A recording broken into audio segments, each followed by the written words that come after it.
Hey vinyl community, it's Dwayne Rockin' Doc coming at you with another YouTube video. This time I'm going to show you some stuff that I got in Edmonton on my last trip there, which was a week after Record Store Day. I had to go back for an eye doctor's appointment, but I did pick up a few things while I was in Edmonton. Got a couple of Record Store Day things that I originally hadn't planned on getting, but then had second thoughts when I saw some YouTube videos. Here's one of them, the Nuggets box set, and I originally passed on it because it was kind of expensive, and I figured, oh, I got all the stuff that's in it anyways, which is probably true. But I saw some YouTube videos, and it's an awesome box set. It's got the original, that's not the original one, this one is. It's got an original repress of the original version of it, which came out in 1972. Double LP set. Put together by Lenny Kaye, who at the time was a writer and a record store clerk in New York, and then he later went on to join the Patti Smith group.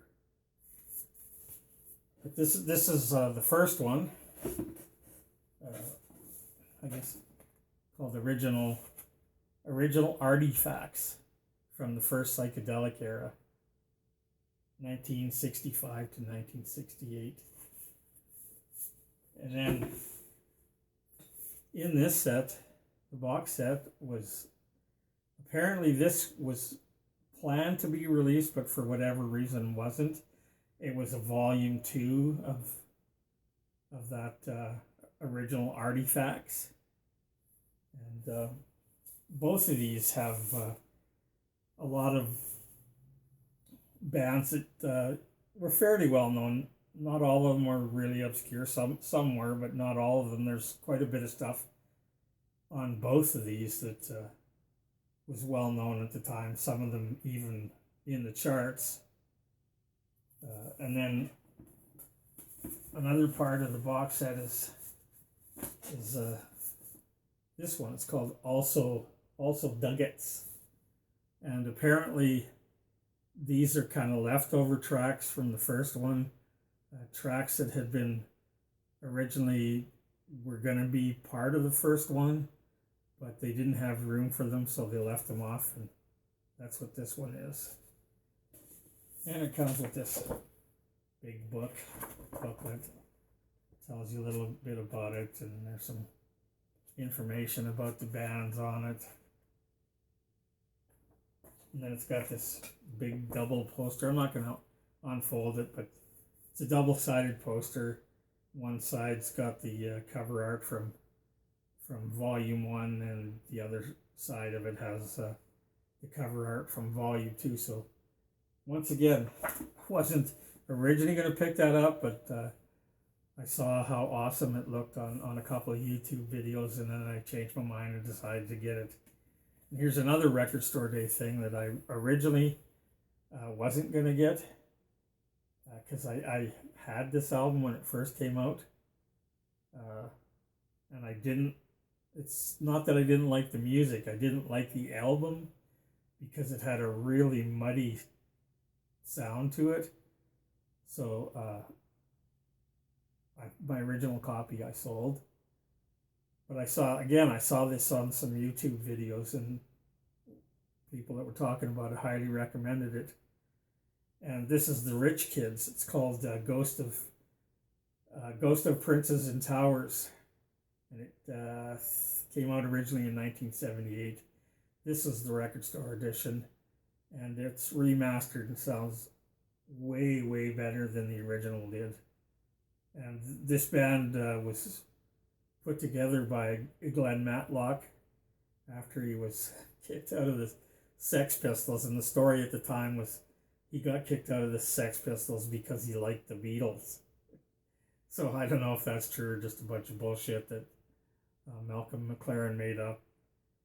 But it also has on vocals Midge Ure, or Midge Ure, depending on how you say it, went on to become the singer for Ultravox. And this is the 40th anniversary reissue. And it's kind of a punky, power pop, hard rock sort of deal. And they only released the one album and split up shortly after that. And when I was back in Edmonton, I picked this up. When I was there on Record Store Day, I picked up her first album and her third album. This is Betty Davis, her second album, called They Say I'm Different. And I should have picked it up when I was there on Record Store Day, because it was everything in the store was 20% off, but I just was running out of money, so I left it. But I picked it up this time around, although I had to pay full price for it. But she's a great, gritty, kind of funky soul. She was, if you watch my last video, she at one time was married to Miles Davis. And this is the 2007 reissue. And each of the three albums had a little booklet inside. I didn't show you last video. I forgot to. But in each one of them, there's a little booklet. Tells you her story. And these are the 2000. I think those were reissued in 2007. The original of that album came out in 1974, and I tried to order her fourth album. She recorded another album in 76, I believe, but for some reason it was never released and didn't come out till 2009. And that one's called Is It Love or Desire, I think is the title of that one. But I couldn't order it because it's out of print. But the guy at Listen Records told me that they were reissuing it soon, so I'll wait for the reissue to come out, and then I'll pick up that fourth album. Also picked up the Kinks. It's called The Journey. This is part one. This came out this year, and apparently, I believe there's going to be another 2 or 3 volumes of this. And this is sort of a compilation of tracks put together by the band. They're 60s to mid 70s tracks, and it was put together, like I said, the band handpicked the tracks for this album, and comes with a little booklet.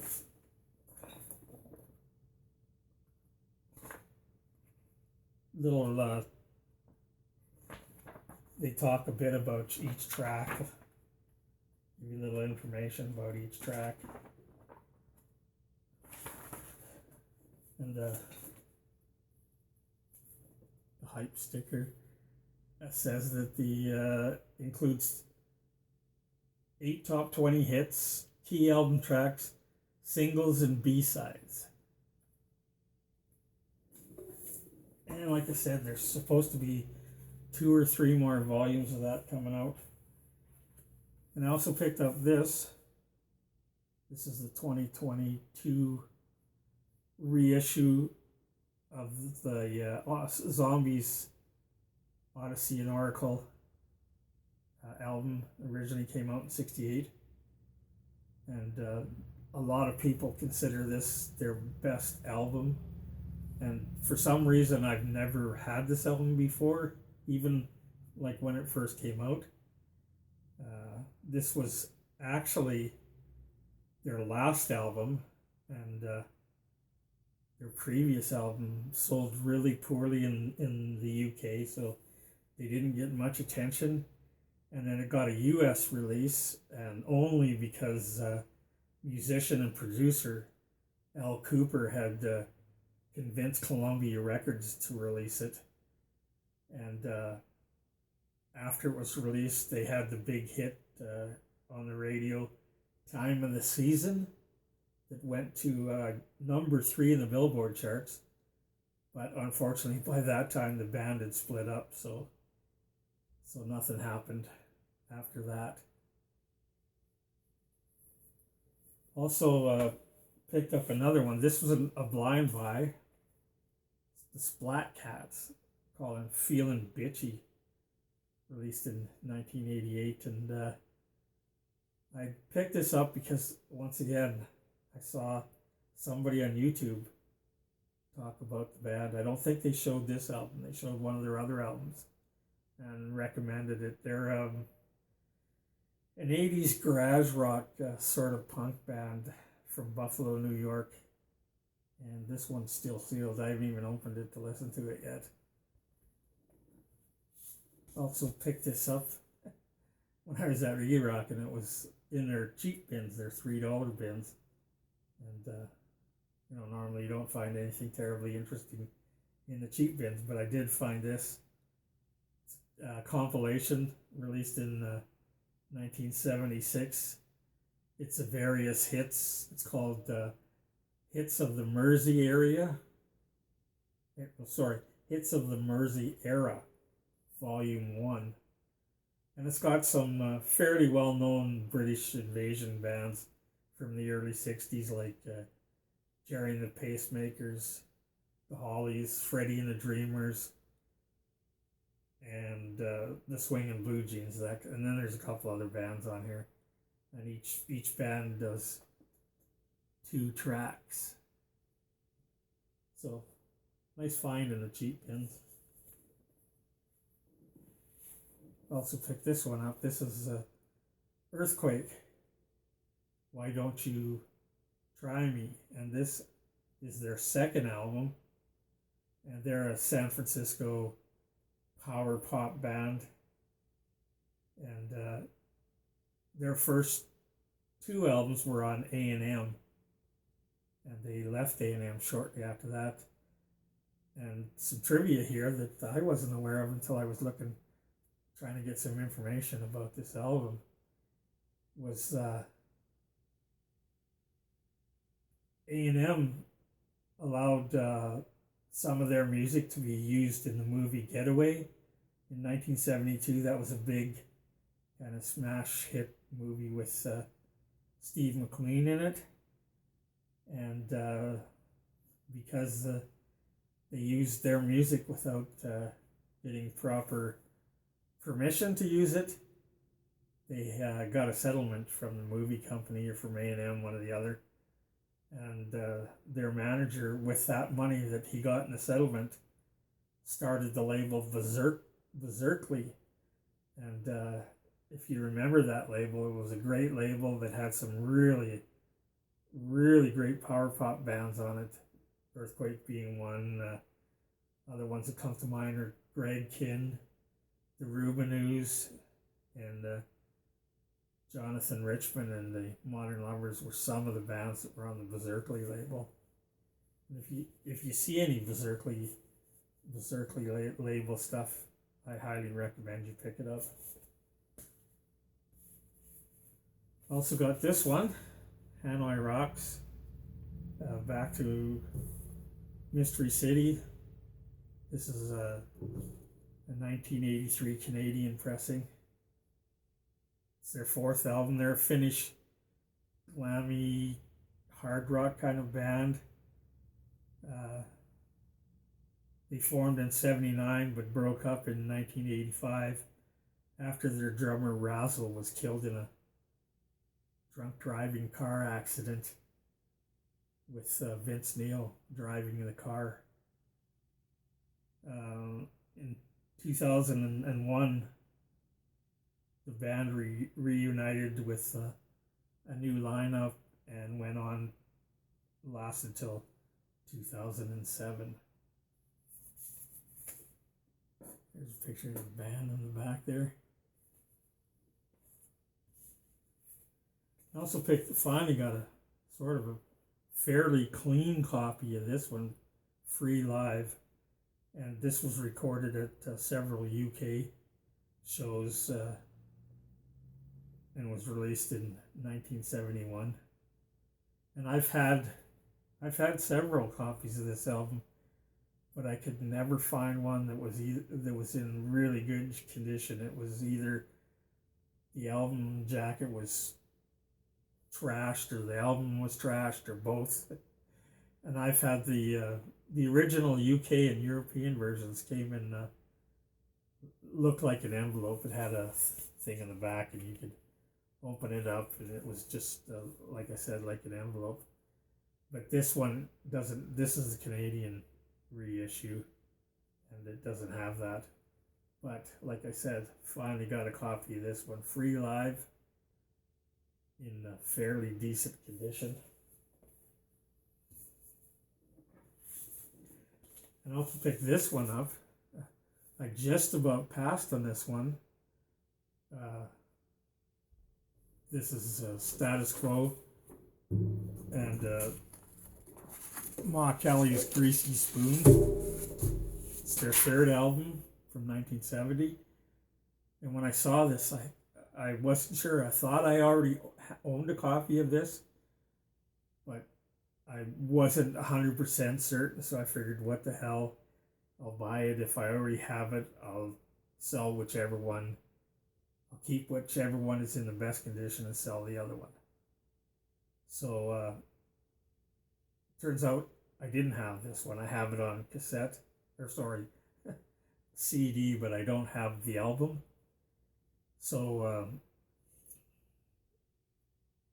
this one was like I said, was their third album, and they were transitioning from that sort of pop psych sound they had in the first two albums, transitioning into their signature boogie blues kind of rock thing that they became famous for.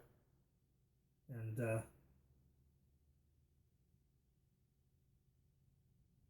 I wanted to show you this one, both this album and the free album. I don't know how well you can see that. Used to belong to David Turner, who put his name on the inside of the sleeves and on the outside, and I don't know what the hell that is, but this little drawings on both the sleeves of those albums, which is no big deal, but come on, David. Did you have to write your name on the labels? So anyways, both of those are in really good shape. And then last one I got was this one. This is one of my favorite Dutch 60s, into the 70s kind of blues band. My other favorite from Holland around the same period was a band called Livin' Blues. But this is QB and the Blizzards with King of the World. And this was released in 1970. And it's sort of a compilation album. I think it's tracks from their first 3 or 4 albums. And it turns out the cover's kind of rough. It's got a lot of ring wear on it, and then it's got this thing. I think maybe this might have been a radio station copy. It's got this little strip of tape with probably the number they cataloged it under. And I was going to try and take that off, but I've had bad luck with those before in the past, where you take them off and it rips part of the cover off. So I'm just going to leave that, because this is actually a hard album to find. And it turns out, although it doesn't say anywhere on the outside that it is, but it turns out that it's a white label promo. So that's kind of cool. And that band, they played right from their, I think they started in the mid 60s, but they played right into the 2000s with the lineup changed a lot. but their final gig was at a festival. I think it was in Holland in June of 2011, and their singer Harry Cubey Muskie died in September of 2011. So then the band called it quits. Anyways, that's a little video there of some of the stuff I picked up in Edmonton when I was there the week after Record Store Day. So I do have another video planned. I mentioned it my last video. I've got some stuff, some mail order stuff that I wanted to make a video of before I went for Record Store Day, but I just didn't have time. So I'll probably put that one up as soon as I can. Anyways, thanks for watching. If you liked what you saw, please hit the subscribe button down below or the like button. Don't forget to hit the notification button so you get told when I put up another video, so you know when it's up. Anyways, thanks again, and we'll see you next time.